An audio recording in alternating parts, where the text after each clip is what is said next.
আবার বলুন আপনার নাম কি? হ্যাঁ, হ্যাঁ, হ্যাঁ। আপনি ইনামুল কবির, আপনার বাসা কোথায়? নাজির শঙ্করপুর হাজারি রেলগেট, সন্ন্যাসী দিঘির পাড়। আপনার আব্বার নাম কি? মৃত নজরুল ইসলাম। আচ্ছা, কি আছে বলুন তো? আমি যশোর ট্রেডিং অ্যান্ড ইলেকট্রনিক্সের ম্যানেজার। আমি প্রতিনিয়ত আসি এবং গোল্ডেন লাইফ স্কুলের আমি মালিক। আমি প্রতিনিয়ত অফিসে আসছিলাম বিসমিল্লাহ হাসারির পাশেই দুইজন দুষ্কৃতীর দাঁড়াই ছিল এবং পাশেই রফিকুল ইসলাম, ওই পাশে রাকিব রেজা রিপন, ইসরাইল হোসেন, সাকিব রেজা সুমন, তারা ছিল। ওরা ওদের দেখার পর যে ক্রাস করেছি, তখন দুটো ছেলে আমার সামনে এসে মোটরসাইকেল রোধ করে। আমি যখন মোটরসাইকেল ব্রেক মারি, আমার কাছে 1.5 লাখ টাকা ছিল, পকেটে ঢুকায় টেনে নিয়ে চলে গেল। যে আমি যখন হেই করছি, তখন আমার এই পায়ে একটা চাকু মারলো, পরে এই পাশে একটা চাকু মারলো, মেয়েটা দৌড় মারলো। কারা? দুটো ছেলে, আমি চিনি না দুটো ছেলেকে, কিন্তু যারা এর পাশে ছিল, যাদের সাথে আমার জমি নিয়ে একটা বিরোধ চলছিল, আমার ধারণা যে জমির বিরোধ নিয়ে ঘটনা ঘটাইছে।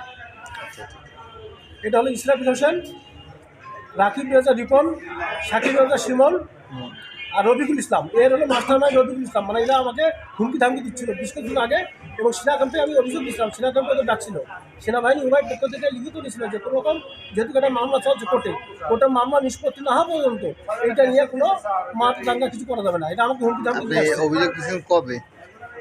আমি কোর্টে ইয়েতে অভিযোগ দিয়েছি 22শে জানুয়ারি। 22শে জানুয়ারি। এরা আসছিল হলো আপনার কয়টার দিকে? 9টা 5 মিনিটে। 9টা 5 মিনিটে। জি। ঘটনাস্থলটা কোথায়? ঘটনাস্থলটা হচ্ছে কি বলে বিসমিল্লাহ হাসানির সামনে নাজির শঙ্করপুর হাজার রেলগেট। কয়টার দিকে? 9টা 5 মিনিটে। 9টা 5 মিনিটে। আপনি কোথায় যাচ্ছিলেন? আমি আমার অফিসে আসছিলাম, যশোর ট্রেডিং অ্যান্ড ইলেকট্রনিক্সের ম্যানেজার আমি। আচ্ছা, আচ্ছা। প্রতিদিনই আপনি ওই সময় ওই সময় আসি। জি। আপনার কাছে কি টাকা থাকে? এই রেখে হ্যাঁ, তাহলে টাকা থাকে। জি, সব আমার সময় কাছে থাকে না? জি, প্রতিনিয়ত আমি এসে বিক্রি করি, আমি টাকা থাকে আমার কাছে। আচ্ছা, আচ্ছা, আচ্ছা, আচ্ছা। আপনি কি ধারণা করছেন যে এরাই আপনাদের জমি জমা সংক্রান্ত এই ঘটনায় হতে পারে জি, নাকি? হতে পারে। আমি নিজে দেখেছি।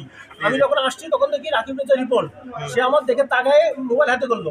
আবার যখন যেখানে আমার স্টেপ করেছে তার থেকে 20 গজ দূরে দেখি রফিকুল ইসলাম, সে মাঠের মধ্যে দাঁড়ায় আছে। সে তখন মোবাইল হাতে করে কথা বলছে, বলার সাথে সাথে দুটো ছেলে আমার সামনে চলে আসে। কিসে আসলো তারা? তারা হেঁটে আসছিল, আমাকে স্টপ করে রাস্তা পার হয়ে চলে গেল।